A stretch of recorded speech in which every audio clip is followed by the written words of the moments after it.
Good morning, friends, family, fans, and finish line focused, fantastic fine folks. Welcome back to another chapter of Disciple on the Appalachian Trail, my AT through hike journey. Camp is all folded up. You can see the grassy campsite behind me. Very nice campsite. This is Sunday morning, May 7th. It is sunny and crisp. Woohoo! I almost didn't even film to start with because my fingers are so cold. I wanted to wear my gloves for a minute to get warmed up, but I wanted to show you folding up camp that had been folded up. Awesome report on the sleeping bag situation last night. I do not know what the temperature got down to. I'm going to guess it was just above freezing. So when I went to bed, you saw what I had on. Literally everything that I that I had dry, including my my buff around my neck and my stocking cap, my Patagonia shirt, and my puffy jacket. Had everything on. Got in my sleeping bag. Had it zipped up, pulled up, cinched down around me, and I'm not sure if I fell asleep or if it was just like, because I always lay there for a long time before I fall asleep. Anyway, I'm not sure if I had fallen asleep or just it was in that drowsy stage right before I do, but about an hour and a half in, man, I was I was roasting. So I got up, took off my puffy and my Patagonia, and went back to sleep. And that was pretty much how I slept most of the night. Later on, real early this morning, the winds picked up, the temperatures dropped even more, and at that point I remember putting my puffy back on, not my Patagonia, but just my puffy, and got in, and I don't think I cinched the sleeping bag very tight, which allows a little more draft, and pretty much slept very comfortably. So I know there's so much that determines how warm a sleeping bag will keep a person. I mean, there's so many factors. Same person, same temperatures can be cold one night and warm the next, depending on what they ate, what their body did that day. I mean, I know there's a lot of factors. But boy, wearing all of my clothing seemed to make a huge difference in the temperature that my bag would keep me comfortable. So there's my judgment. 2 nights in a row. One night, very little clothing, and the next night, everything. And everything kept me a lot warmer, and I had to take stuff off. So I believe the bag might, could work. Here's a question for you guys. See if anybody has any thoughts on this. So I'm using a Z-Packs duplex tent, which I really, really like, by the way. But man, does it get a lot of condensation. When I pitched it last night, of course, I mean, it had been raining. Oh, and it rained some during the night. But it had been raining, throughout the day, so the humidity was like, 90+%, probably close to 100%. And it wasn't even long after I pitched it that there's like water almost just dripping off the inside of the tent. And I don't understand why that so quickly happens. Now, I pitched it real low last night, a couple inches to maybe 3 inches lower than normal, and I staked the corners real low, so there was very little draft getting in. I knew it was going to get windy, and I didn't want the wind whipping through the tent, so I kept everything pretty low. But still, one of the doors was probably 4 or 5 inches off the ground. The other one was only a few inches off the ground. Anyway, so all that condensation got on my sleeping bag all through the night. Every time it touches the roof of the tent, all that condensation gets on my bag. So the bag is awfully moist now, even though no rain got in. But when the rain hits the outside of the tent, the condensation breaks loose and falls on the inside. It's as though the raindrops come straight through. I know that's not happening, but it shakes the condensation loose, which is weird, very strange. So anyway, thoughts on keeping a single wall tent drier on the inside. I know it has to do with ventilation and humidity, and when it's super humid, I don't think there's anything that you can do. But maybe you guys have some thoughts. I have a little chamois that I wipe down the inside with and then wring it out, and that helps, especially in the morning. I always do that and let the sun, if there is any, kind of bake it and dry it.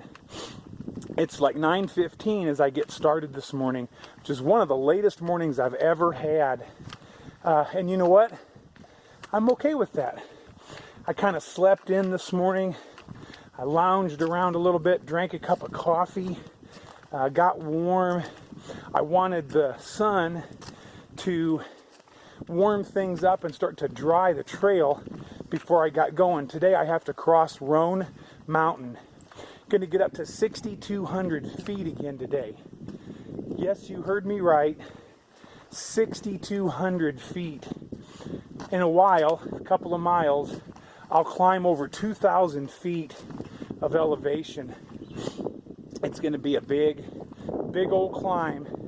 And then you're up there really high, above 5,500 feet for a long time. Before then, I come very sharply downhill. My plan is to do, I think it's right around 16 miles to get to Overmountain Shelter. That's the plan. That's where I'm headed. That would give me like 9 tomorrow into Mountain Harbor Inn bed and breakfast, which would be a nice, hopefully shorter or easier day. Get me in there in good time to get laundry done and relax some. So that's my plan. We'll see what happens. It's sunny, but man, my right hand hurts. It's so cold. It's so, it's stinging because I'm holding the camera with it. Got glove on my left hand. I'll be putting the glove on my right hand too. Sun feels good. My feet are pretty wet. I had to put wet socks on, and my plan is to wear these wet socks for a while and hopefully dry both the socks and the shoes out some, and then maybe before I climb Roan Mountain I could switch into dry socks, maybe. But I might just keep these on, depends on how they're feeling. Feet feel pretty good. My right pad of my foot is pretty jacked up. It's got like big blister, big callus. It's like a puffy, swollen callus, if there is such a thing. It's pretty large. I don't mind the callus at all. The part that it's real puffy, it's like visibly swollen some. It doesn't really hurt or anything. I think it's just what you go through as you get more miles on. Your feet have to definitely toughen up. My feet won't win any beauty contests, I'll tell you, but they're not bad. Shin splints are doing pretty well. Not bad at all. I can feel my left one a little bit. My right one's not bad. Boy, I got to get a glove on. My hand is cold. So I'm going to stop for now, and we'll check in a little bit later. Thanks again so much for coming along with me. Let's see what today brings. Hey, it's a view. Big mountain got to climb, but it's a view. It's a view across here. Sun is shining. It's pretty. Wow, yay. It's it's chilly and breezy, but I'm hiking uphill, so I had to take off my outer layers, and so now I can't stay up long or I get cold. But I wanted to show you the pretty views. Yeehaw! Oh yeah, would you look at that? Gorgeous. Spectacular. It's breezy and I'm cold, so I gotta go. Thought I'd take a minute and show this beautiful valley and the nice sunshiny trail. Temperatures have warmed up. I don't know if the wind has let up or if just because of where I'm at, positioned on the side of the mountain or whatever, but it is definitely a lot more pleasant. I just broke my first shoelace, and I don't know what mile I'm at, but I think I'm close to the 370. Let me think. Wait, 375. Yeah, I'm pushing towards the 380 at the moment, and I got these shoes at the 30. or 31 mile point. So basically 350 miles on these shoes slash shoelaces. And when I was fixing the shoelace, I had to adjust it, of course, move it a little bit. It broke down by the very bottom at the tongue, or at the, near the toes. And when I pulled the laces through, there's metal eyelets on these oboes, and underneath every metal eyelet, it's worn real bad. So I'm going to have to get some new laces when I get to Roan Mountain. It should be tomorrow, midday-ish, early afternoon. I'll get some new laces, and I'll also call oboes. I've heard that they send you new laces for free. Problem is getting them. It'll take, a while. So I'll get those whenever they get here, and I'll have a backup pair from now on, because boy, those metal eyelets are cutting the laces. So I stopped on the trail and had a snack, and had several people go by that must have not been too far behind me. I'm going to guess they were at the Clyde Smith shelter, I'm going to guess, but I don't know. A couple were day hikers. A couple looked like they could have been through hikers. Not sure. Nobody stopped and talked, so. Hey, who is it? Trisha. Oh, Trisha, hey. You want to say hi to your mom? Hey, Mom. I'm filming as we speak, Dad's so. like way back there. Okay, cool. How you doing, man? Yeah, good. I'll stop the camera. So I'm at Hughes Gap. Just came down the trail. There's that marker signifying, I guess, who this is dedicated to. Spin around this way. This is the beginning of the massive ascent up Roan Mountain. 6,200 feet. We're at 4,000. So 2,200 feet of elevation gain right here. So this one will be a kicker. You saw Trisha and Orville just passed by, so I got to talk to them for a couple of minutes. I want to share with you real briefly, because I won't probably be able to talk going up this big dog. But something that's interesting, I just kind of realized, is I'm supposed to be in at Mountain Harbor Bed and Breakfast tomorrow, roughly at midday ish. And what am I looking forward to? It's not necessarily a shower, although I will certainly take one as soon as possible. And it's not even laundering my clothes. Like, I don't even care that much about my clothes. It's really changed. What I'm looking forward to is this divine breakfast that I hear about. It's $12, so I'm guessing it's got everything on it that the lady makes. It's supposed to be the best breakfast on the whole trail. So I'm looking forward to that. Looking forward to, I assume, something hot. Maybe, I don't know if we have to go into Roan Mountain or the other place that's in North Carolina, whatever. But anyway, something for supper. And definitely that breakfast. So that's what I'm most looking forward to. Not a shower and not laundry. Although, hear me, I will do both of those. You betcha. But I guess you just kind of get used to feeling this way, and it doesn't feel bad. You don't even notice it. So that's something that's changed from the beginning. The beginning, I didn't care about the food, but cared about cleanliness. Now, she's reversed. All right, maybe we'll stop somewhere along the climb, and I'll show you. Definitely show you the top. Up here's the site of an old hotel that was right on the Tennessee-North Carolina border. I think it was during Prohibition. And like one of the two states, you couldn't have alcohol, but the other one you could. So this hotel was built in such a way that the guests could go to one end and drink legally, because it was half in one state, half in North Carolina, half in Tennessee. So you can look it up. I don't remember the name right now. It's quite a history, so I'll show you some of that too. So I have to stop and give a shout out to the trail maintainers. I mean, look at these steps. You know the effort that goes into doing this?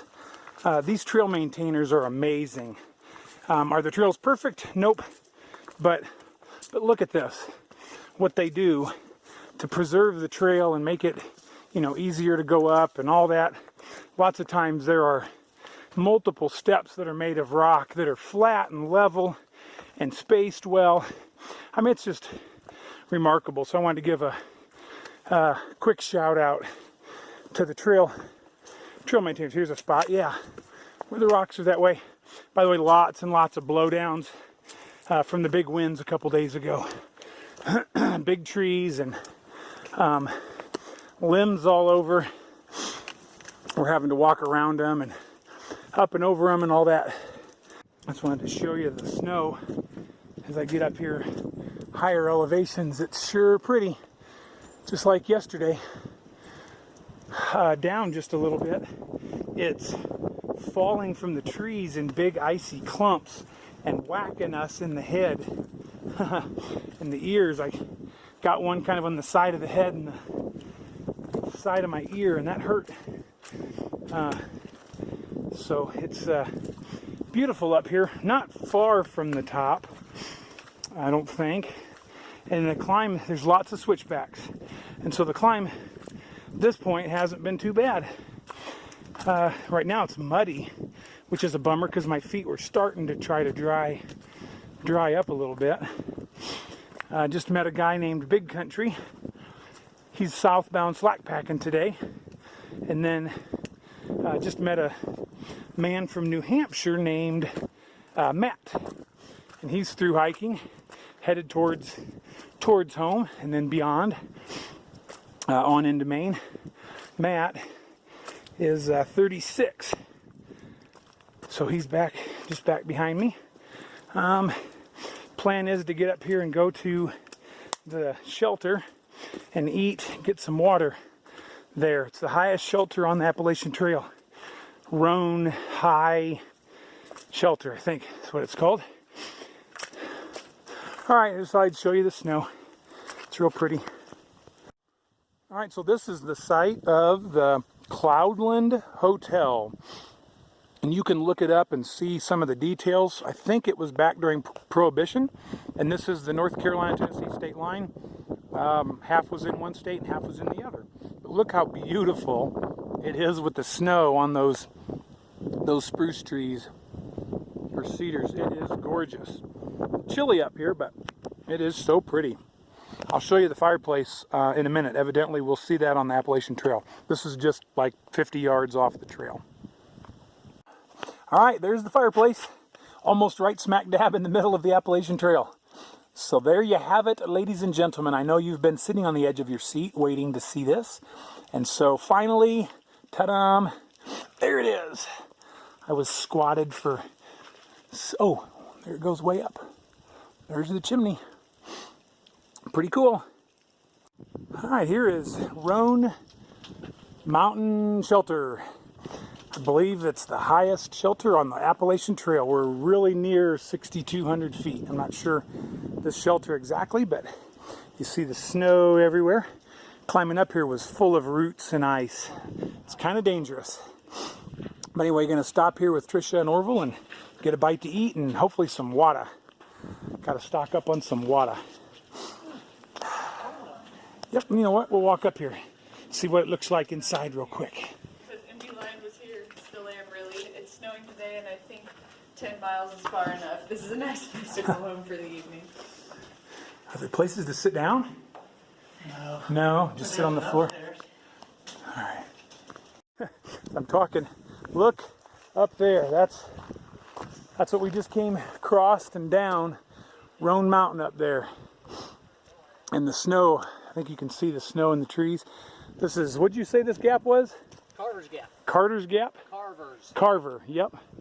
Carver's Gap. So there's Male Bowie or John from Virginia now, South Carolina originally, and living in Virginia. But here's what we're walking up to. So beautiful.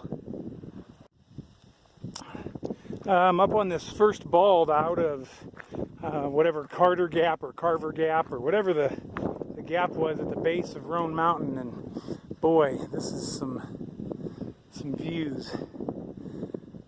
This is beautiful. And I'm kind of waited till I got over on this side of this big bald because it's not near as windy. So that's Roan Mountain right there that I just came across. 6,215 feet. So that was, everything up there was ice and snow and frozen. It was quite a quite a trip. So this is a lot warmer over here. I had to get rid of the rain gear and just wearing my shorts and my t-shirt and Patagonia shirt. Still wearing gloves, but I should take those off. My hands are kind of hot at the moment. Gonna go across another bald in a minute, or in a little bit. So I'll show you that one. This is, wow, is that cool, man. Can see a long ways. Beautiful. Wow, check that out. So I wish I could remember the name of the shelter I just came from. I mean, it was just back down the trail a tiny bit. It's after those gaps, or that gap and then the two big balds. It's a little tiny shelter right on the trail. And when I was timing out my day here the last couple of hours, that was where I thought I was going. And I get there and I'm like, yay, finally. And it's not the shelter that I thought it was. I was really trying to get to the Overmountain Shelter, which is supposed to be one of the neatest on the whole trail. And that's still 2 miles ahead.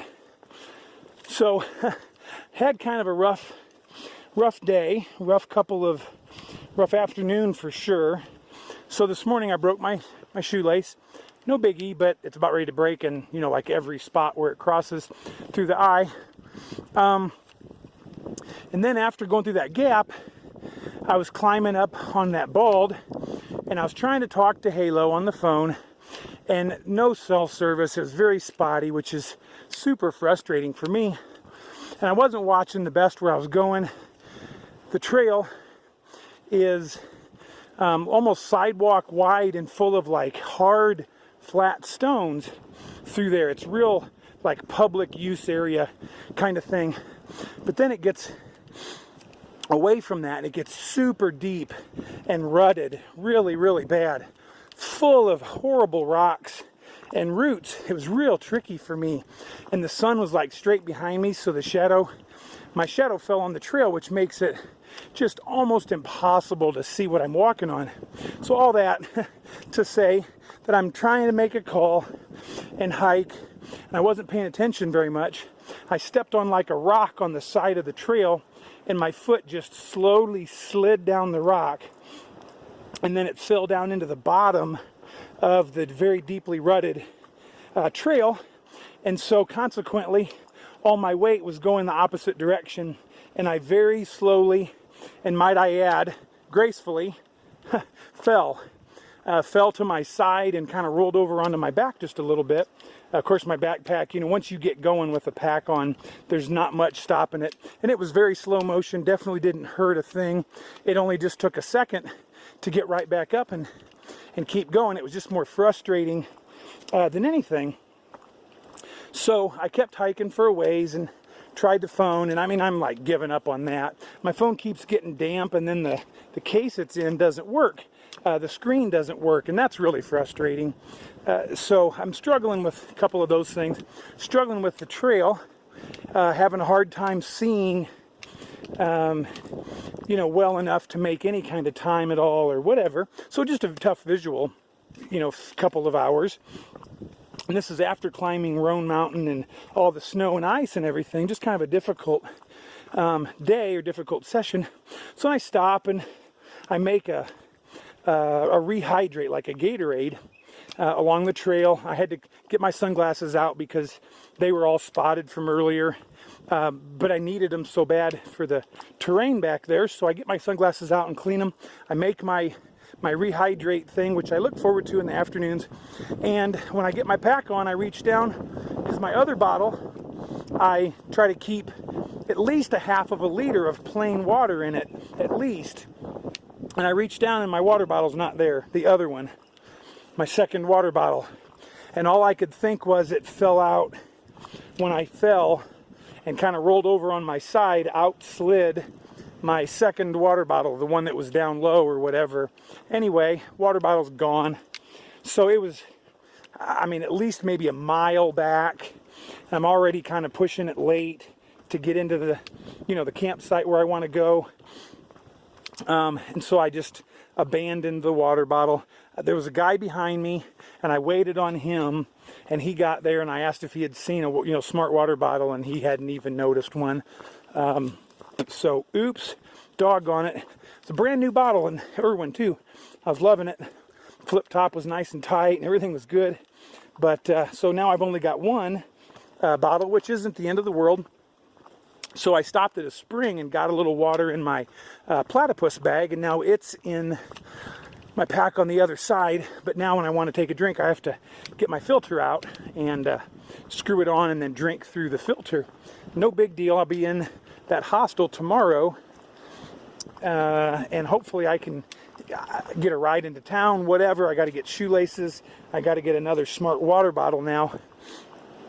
But the most difficult thing of all, well, it's twofold.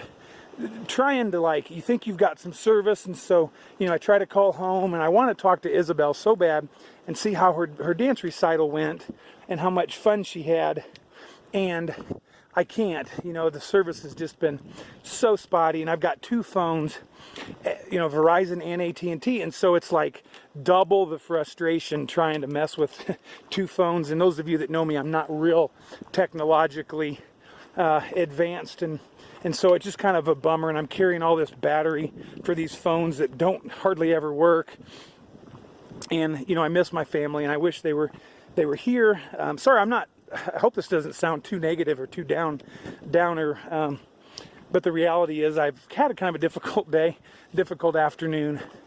So all I want to do is get to the Overmountain Shelter and get my duplex set up and get some water and get inside and make my, tonight is the special dinner.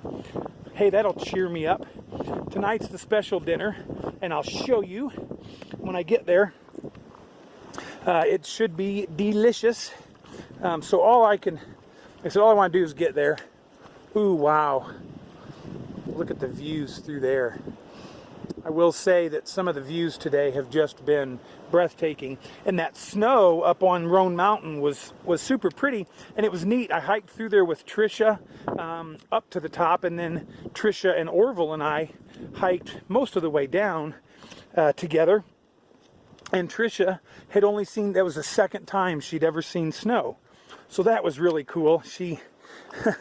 It's hard when you're hiking through it and it's slippery, and causing ice and stuff. And it wasn't the real pretty fluffy snow. It was like frozen, hard, clumpy, kind of sharp snow. But it was snow nonetheless, and you saw some of the views. They were very, very pretty. Anyway, I'll quit rambling for now. I just wanted to show you some of those views and then talk real quick about the reality of the Appalachian Trail. It's not all, roses, sunshine and roses. Even when it's sunshiny out, you can have difficult days.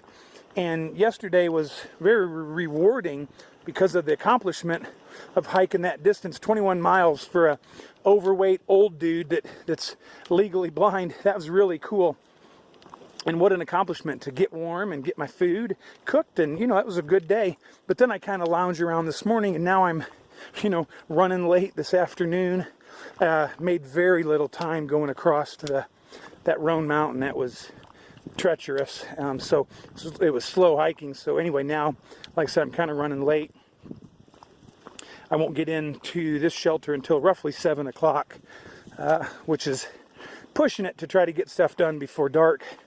Get all your priorities of work, as Early Riser says. Get your chores done and get everything set up, and then get supper made and all that stuff. So anyway, like I said, I better stop talking. Hopefully that wasn't too much of a downer. Hopefully I'm just being realistic and real. But if not, I apologize, and I will try to be more chipper tomorrow. Or maybe even when I make it to the shelter. It's supposed to be nice and chilly tonight, a little bit below freezing.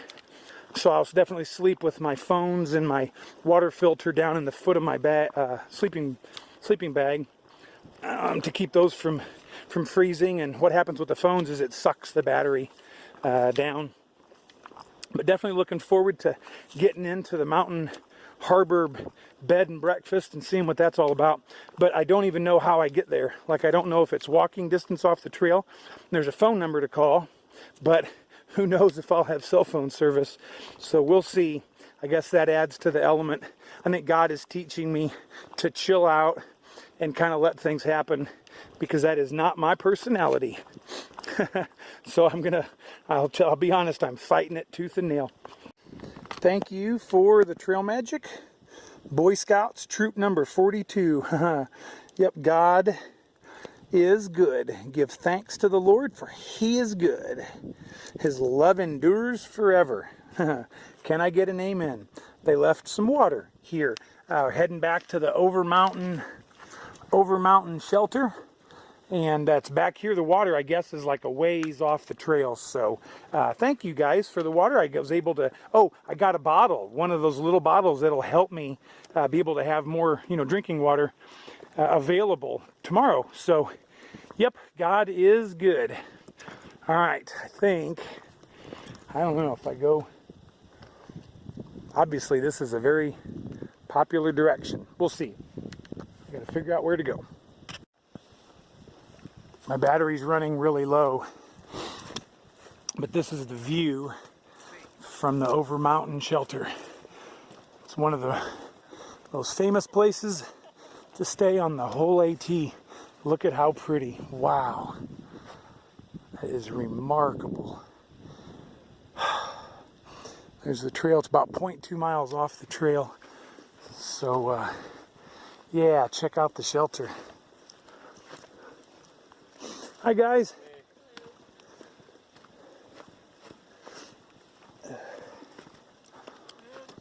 Hey.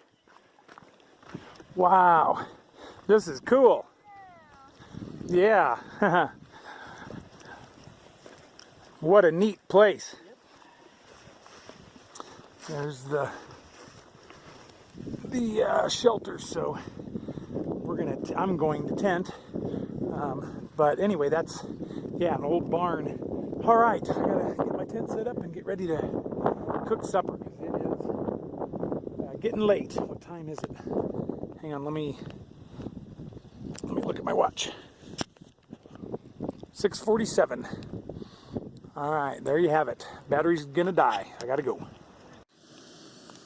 All right, in my tent, getting warm and beautiful view to the south. And what's the special dinner? There you have it.